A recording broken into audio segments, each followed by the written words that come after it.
Hello, everyone, and welcome to Early Years Weekly Quarantine Edition.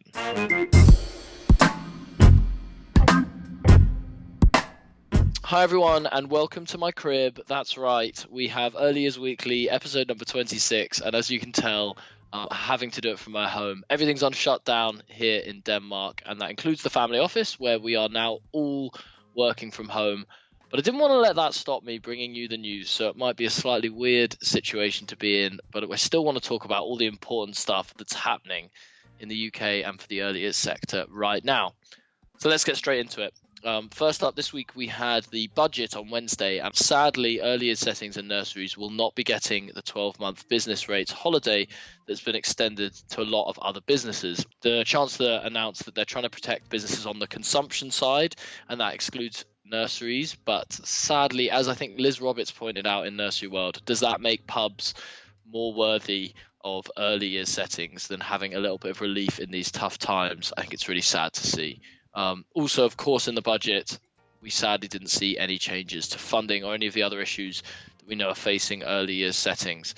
They did, however, announce a number of general coronavirus support things that might be able to help out you in the case that you have to close. So, for example, statutory sick pay is to be paid now from day one of self-isolation or any illness, and the cost of providing the first 14 days of statutory sick pay will be refunded by the government in full for businesses with less than 250 staff. So if your staff do have to self-isolate, the government is going to be able to help you support that. Businesses can also defer payments to HMRC under the time to pay scheme, and a helpline will be made available to support this. And finally, there is a business interruption loan scheme of up to 1.2 million, which will be made available to support small and medium enterprises, which could include you. So that's another thing to watch out for. On top of that, it's worth mentioning that we're also here for you. We're going to be speaking to experts over the next few weeks and making sure that we keep on putting out more articles around this and what will happen if you do have to close down. You might have already seen our article from last week. If you haven't, go and check that out. There's lots in there. We did that in collaboration with Johns Hopkins University, and they explained a little bit about how to make sure you keep yourself safe and how you can keep your nursery safe in this crisis.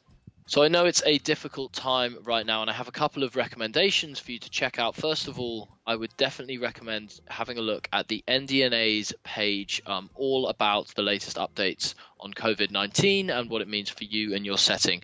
They've got links to government resources that are being updated all the time and specific stuff in relation to nurseries. Nursery World also put out an interesting piece looking into what nurseries are doing and what they're changing. And kind of collating some of those together, some of the best advice that I saw is the first thing you need to do is make sure you have your sickness policies pretty up to date and ready.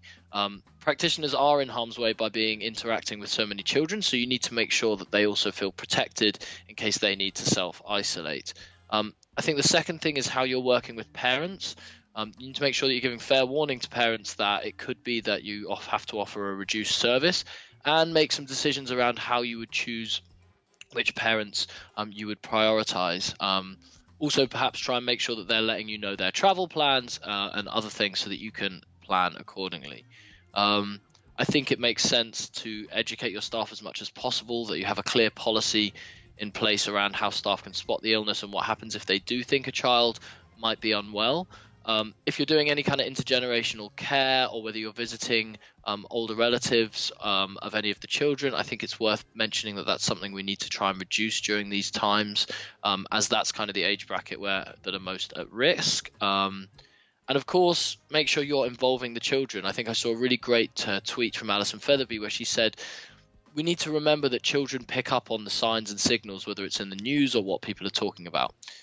So you need to make sure that you educate them, not fearfully, but in a way so they understand what's going on, and in particular talk about hand washing and the importance of that sort of things.